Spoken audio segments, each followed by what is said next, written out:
Good day and welcome to the channel.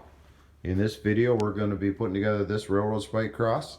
It's 12 inches tall and it's a nice easy build. If you're just getting started, this is a good one to start with.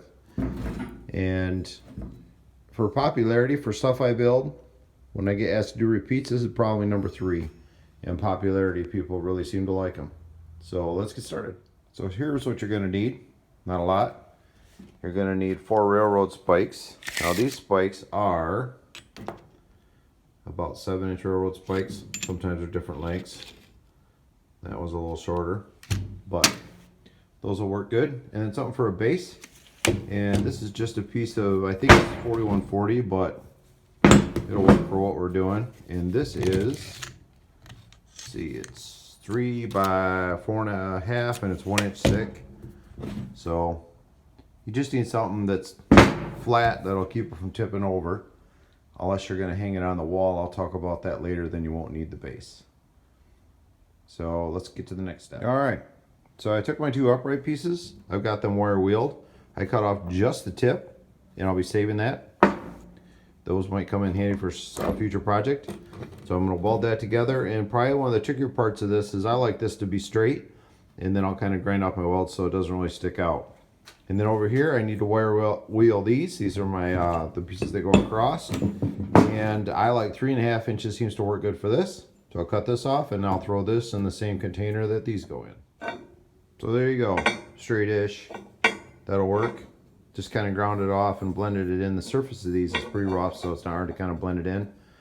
The next step is to put all these pieces on. I don't usually measure this. I just kind of put it on there, usually like the same distance down, like 3.5 inches down, somewhere in that vicinity. Looks good.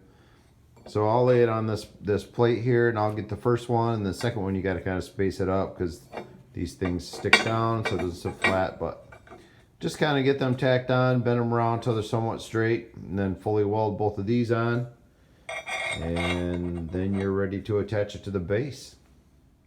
Because after all, what I have been told is it is all about the base. So once you are to this point, you can, I've done this, if you want to make it hang on the wall, what you want to do is you want to drill a hole, and you want to start, obviously you're coming in the back, but you want to kind of shoot up and up in this direction. You can get like a 1/2 to a 5/8 deep 3/16 or 8-inch hole and not break out the top. Just kind of come up on an angle and up somewhere up in here. I do a real small drill and then open it up, and you can make it hang on the wall. But this one's not going to hang on the wall. This one's going to be on a base.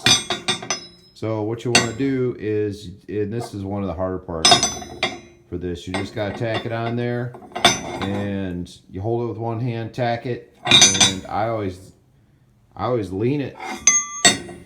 I'll like lean it back and tack it so that I can bend it up away from the base and get it bent where I want it, and then fully weld it.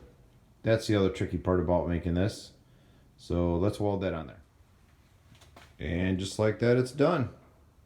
So I went around, I welded it on, I ground out the welds a little bit, 485 the corners, and then with the grinder and hit it with a flap disc. It's nice and stable, stands up relatively straight. You can use bent railroad spikes also, kind of gives it a different look. And I did sign this one. I don't always sign these, sometimes there's not really room, but I signed this one on the back. And there it is. Thanks for watching. Make sure you obtain your railroad spikes legally.